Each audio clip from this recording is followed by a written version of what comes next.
espoir de délivrance. Psaume chapitre 20, les versets 8. Ceux-ci s'appuient sur leurs chars, c'est-là sur leurs chevaux. Nous nous invoquons les noms de l'Éternel, notre Dieu. Consolez, consolez mon peuple, dit l'Éternel. Ésaïe 40, le verset 1. J'aimerais aujourd'hui consoler une âme qui pleure, une âme qui traverse des moments difficiles, l'âme qui se lamente à cause de sa vie. Tout est noir dans cette âme, tout est noir dans ton histoire. Il n'y a que des grincements des dents, il n'y a que de pleurs. Le livre, le vocabulaire, le dictionnaire de ta vie, un dictionnaire de pauvres, de malchance, malheureux, de rejet, de déception, de dégoût de vivre. Je sais que tu marches dans l'amertume et tu pleures.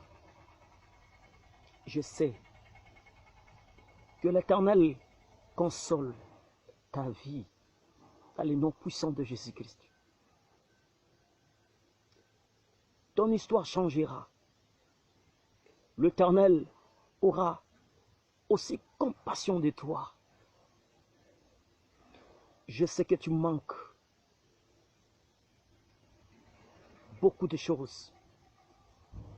Tu aimerais jamais vivre cette situation de célibat prolongé, des maladies récurrentes, des cauchemars, des finalités malheureuses,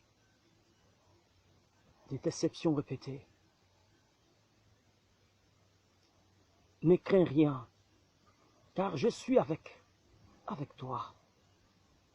Ne promène pas des regards inquiets, car je suis ton Dieu. Je te fortifie, je viens à ton secours. Je te soutiens dans ma main droite triomphante. Ésaïe 40, le verset 10.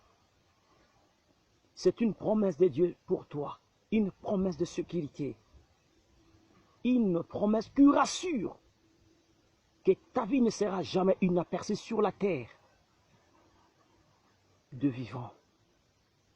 L'Éternel pensera aussi à toi. Un jour, l'Éternel essuiera les larmes de tes yeux. N'aie jamais regretté que tu as donné ta vie en Jésus-Christ. Avec l'esprit de la persévérance, dans la prière, ta vie changera un jour. Ton histoire changera. En Jésus-Christ, tu seras plus qu'un vainqueur. Ton histoire ne finira jamais en mal. Il te bénira sans concours du diable. Il va restaurer ta vie. Tu ne mourras jamais inaperçu. Tu vas laisser les noms. On parlera aussi de toi. Un homme et une femme bénis. Un homme, une femme mariée. Un homme, une femme élevée. L'Éternel te bénira. Je sens l'odeur de Dieu sur toi. Je sais que tout est sombre dans ton parcours. Il n'y a rien. Il y a une promesse pour toi. Il te bénira. Réveille simplement la mémoire de Dieu. Ésaïe chapitre 43, le verset 26. Il est écrit, réveille la mémoire de Dieu pour le problème de ta vie, de maternité, pour les promesses faites sur toi. Tu dois réveiller la mémoire de Dieu. Il paraissait comme si Dieu t'a oublié, parce qu'il t'écrit « Réveille ma mémoire ». Tu dois le réveiller pour dire « Éternel, ne m'oublie pas, ne me saute pas, comme tu t'es souvenu des autres.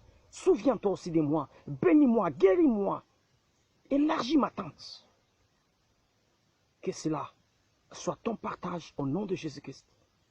L'échec ne sera jamais ton partage. Oui. Il est le Dieu de l'espoir. Il est aussi le Dieu de délivrance. Luc chapitre 13, les versets 10. Jésus, entrant dans la synagogue, il trouva une femme possédée de démons. Jésus, il s'intéresse aussi de délivrance de l'esprit, de l'âme et comme du corps. La délivrance, c'est l'action de délivrer, de rendre la liberté. C'est la chasse aux démons et la rupture de liens qui unissent un être humain au monde des ténèbres. Et c'est là, au nom de Jésus-Christ. Ces liens peuvent être le démon de Marie, femme de nuit, des esprits de cauchemar, de la sorcellerie, de la magie, de l'inceste, des condamnations de famille. Aujourd'hui, j'aimerais te dire, Jésus est la personne la plus mieux placée pour délivrer la vie. Je dis bien ta vie qui est ensorcelée, envoûtée. Jésus est là. Il va te rendre la liberté. Il est le Dieu idéal. Place simplement ta confiance totale en Jésus-Christ. Tu ne seras jamais déçu. Que l'Éternel délivre ta vie maintenant des esprits de ténèbres, des esprits de condamnation, des esprits d'échecs répétés, des esprits de maris et femmes de nuit, des esprits de maladies, des esprits de condamnation, de célibat, des esprits de malchance, de rejet, dans les noms puissants de Jésus-Christ. Si ton esprit, ton âme ainsi que ton corps réside dans un endroit de ténèbres, dans un cachot, dans une prison satanique, que l'Éternel entre là. Il voit partout, là où on a enterré, là où on a confisqué ton étoile, que l'Éternel puisse entrer, qu'il libère ta destinée au nom puissant de Jésus-Christ. Soyez libérés et il t'a rendu ta liberté, de la prospérité, de l'émergence. Désormais, tu es dépendant de Jésus-Christ.